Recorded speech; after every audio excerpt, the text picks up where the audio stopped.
Selamat datang di kursus fotografi pemula. Di tempat ini kalian akan belajar tentang fotografi menggunakan ponsel atau HP. Dan saya akan membuat kursus ini mudah dipahami sehingga kalian dapat langsung mempraktekkan. Jadi nggak usah basa-basi, langsung aja kita menuju ke pembelajarannya dan selamat belajar.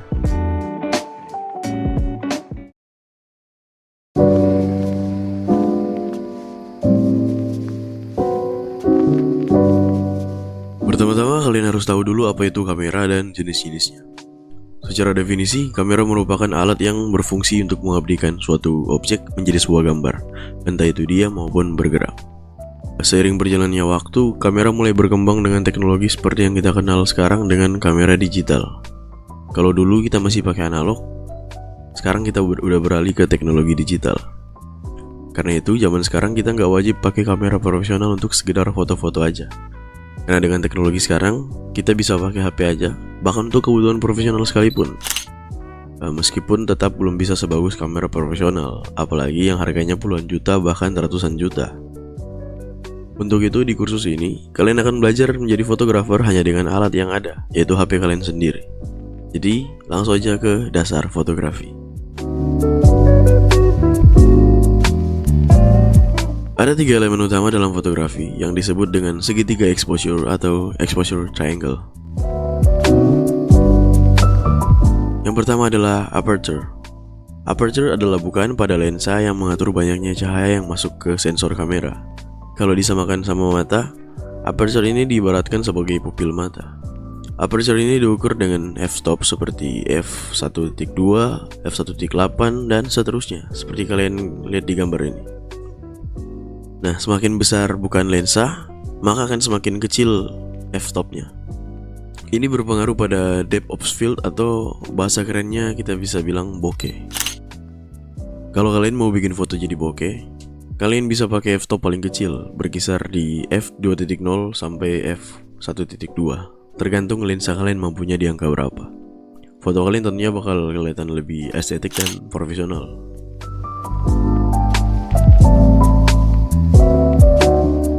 Yang kedua adalah shutter speed.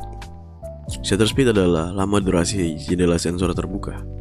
Semakin lama shutter speed, semakin banyak intensitas cahaya yang masuk dan foto lu bakal jadi terang. Begitu juga sebaliknya. Shutter speed ini diukur dengan S seperti 1/250S, 1/125S, sampai seterusnya. Nah, 1/250S ini menunjukkan semakin cepat sensor membuka dan menutup, dan 30S menunjukkan semakin lama sensor membuka dan menutup. Kalau kalian pengen foto momen yang cepat kayak balapan, pakai shutter speed kayak 1/250, dan kalau bisa mungkin lebih cepat lagi, karena kan balapan tuh dia ngambil momennya cepat banget kan, karena cepat motornya itu cepat banget. Tapi perhatiin kalau kurang cahaya, karena fotonya bakal jadi gelap gitu. Karena semakin cepat shutter speed, maka akan semakin gelap juga fotonya. Nah, kalau pengen foto like trail, air laut, atau air terjun gitu, jadi dibikin kayak sebuah lukisan gitu. Nah, kalian bisa pakai shutter speed antara 4 sampai 30 second. Tapi tetap perhatiin kalau misalkan cahayanya banyak banget gitu, kayak fotonya di siang hari gitu, ataupun di malam hari tapi dalam keadaan yang banyak cahayanya gitu.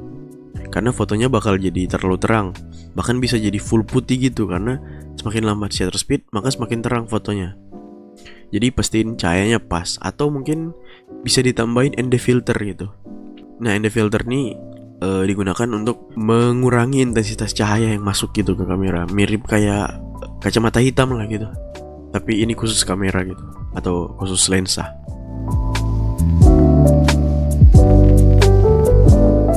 Yang ketiga adalah ISO. Nah, ISO ini tingkat sensitivitas kamera terhadap cahaya. Semakin besar ISO, semakin terang fotonya. Begitu juga sebaliknya. Ukuran ISO ini berkisar antara 50, 100, 200, 400, 800, 1200, bahkan bisa sampai paling besar gitu, bahkan bisa ratusan ribu kalau kamera yang mahal gitu. Tapi biasanya di HP-HP nggak terlalu besar, mungkin bisa mentoknya di 8000 mungkin. Tergantung kamera sih.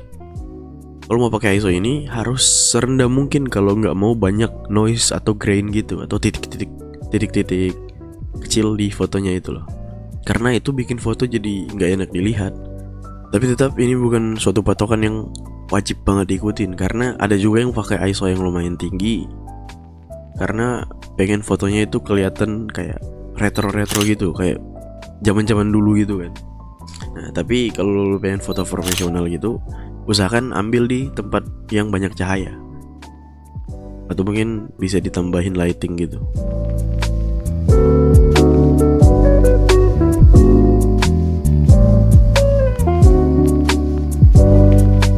White balance adalah istilah dalam fotografi untuk kalibrasi titik berwarna putih. White balance adalah fitur yang memastikan bahwa warna putih direproduksi secara akurat, apapun jenis kondisi pencahayaan saat itu. Fungsi dari white balance adalah mengatur temperatur warna agar foto yang diambil tidak kebiruan atau kekuningan. White balance diukur dengan angka Kelvin, antara 2000 sampai 8000, tergantung HP kalian bisa dari angka berapa sampai angka berapa. Karena ada juga yang bisa sampai 10.000. Misalnya kalian sedang memotret di tempat yang lampunya kuning semua. Pas kalian jepret, foto kalian malah jadi kuning banget kan. Misalkan lagi di acara apa gitu, yang di hotel-hotel mewah gitu, lampunya kuning kan. Nah, kalian bisa turunin angka Kelvinnya sampai dapat warna yang pas. Tapi terlepas dari itu, white balance juga bisa digunakan untuk membuat foto jadi lebih bervariasi. Misalnya kalian pengen foto yang terkesan blower gitu kan, atau mungkin kayak terkesan dark night gitu. Jadi tinggal turunin aja angka Kelvinnya, tapi tetap jaga aja biar nggak berlebihan.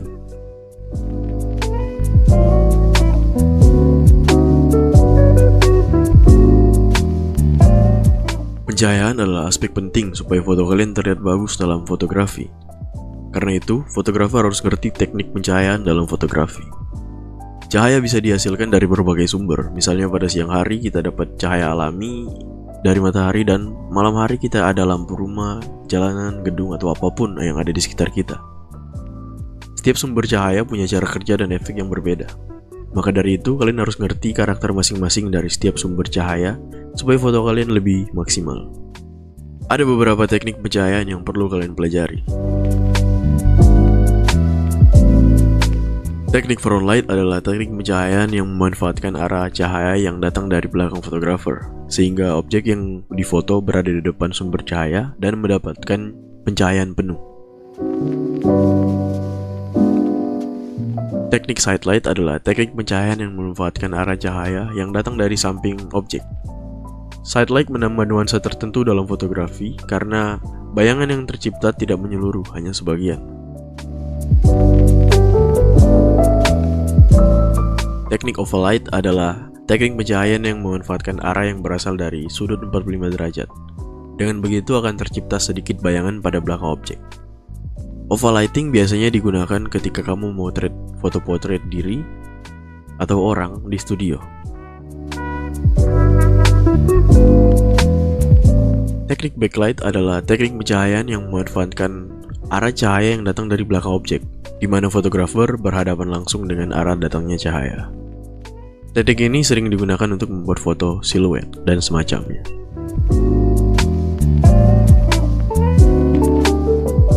Teknik rim light adalah teknik pencahayaan yang memanfaatkan arah cahaya yang datang dari belakang objek dengan sudut seperempat. Teknik ini digunakan untuk membuat foto terlihat dramatis.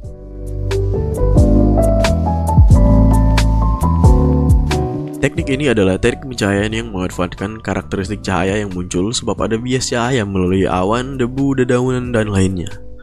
Teknik ini digunakan untuk membuat efek yang terkesan magical seperti film-film fantasi.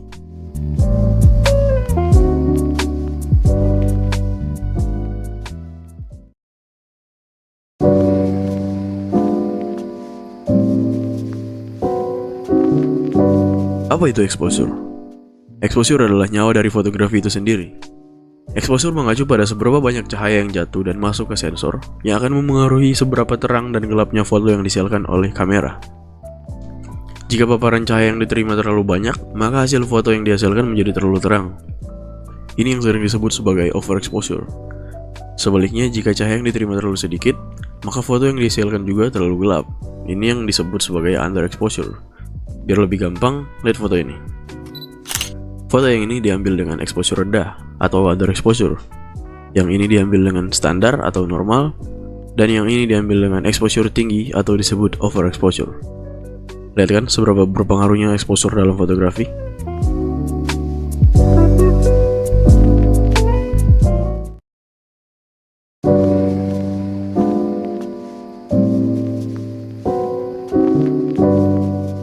Dalam dunia seni, termasuk fotografi, hal-hal yang memenuhi syarat sebagai dalam tanda kutip bagus akan sepenuhnya subjektif, tergantung cara kita memandangnya.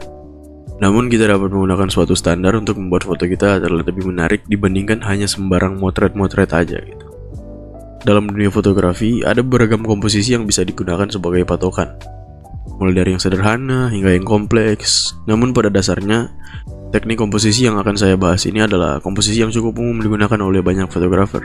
Apa aja itu? Langsung aja, check this out.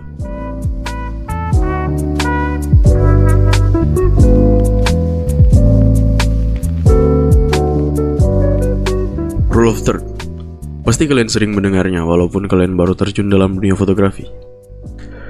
Rule of Third adalah teknik komposisi yang membagi foto ke dalam 9 kotak. Gimana tuh? Nah, gini. Dalam foto ini ada garis yang membagi foto jadi 9 kotak kan. Ada 2 garis horizontal dan 2 garis vertikal. Nah, garis itu adalah tempat di mana objek bisa diposisikan. Bisa di garis itu, bisa juga di salah satu dari 4 titik yang membentuk kotak di tengah. Ya, sesuai dengan kreativitas kalian aja dan momen pada fotonya.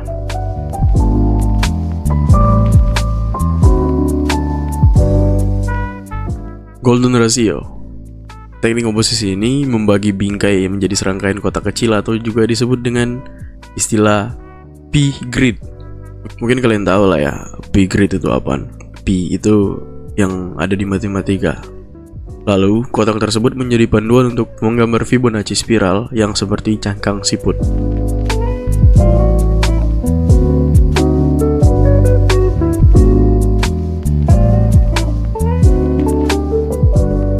Leading line adalah komposisi yang mengarahkan mata kita melihat objek pada foto. Hampir semuanya bisa menjadi leading line. Contoh, sungai, jembatan, tangga, jalan, dan lain-lain. Selain itu, garis ini juga nggak harus lurus. Bisa juga yang bengkok-bengkok kayak ya jalan gitu.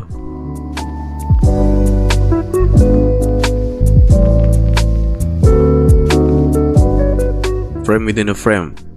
Nah, inilah komposisi fotografi yang mengarahkan mata untuk melihat apa yang ada di dalam frame dan mengesampingkan apa yang ada di luar frame.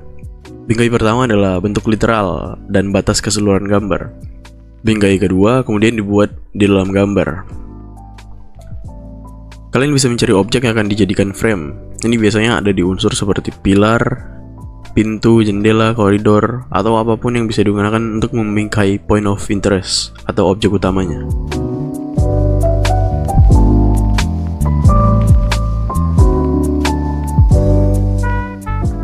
Simetri. Komposisi simetris adalah meletakkan objek dan membagi bidang foto sama rata, kanan dan kiri sehingga terlihat simetris. Pada komposisi simetris, kedua gambar saling mencerminkan sehingga terlihat harmoni dan seimbang. Contohnya seperti foto ini. Saya mengambil gambar bangunan yang kiri dan kanannya sama atau simetris. Kalian bisa mencoba di objek lain seperti jembatan, gedung, bahkan pantulan refleksi dari sebuah objek.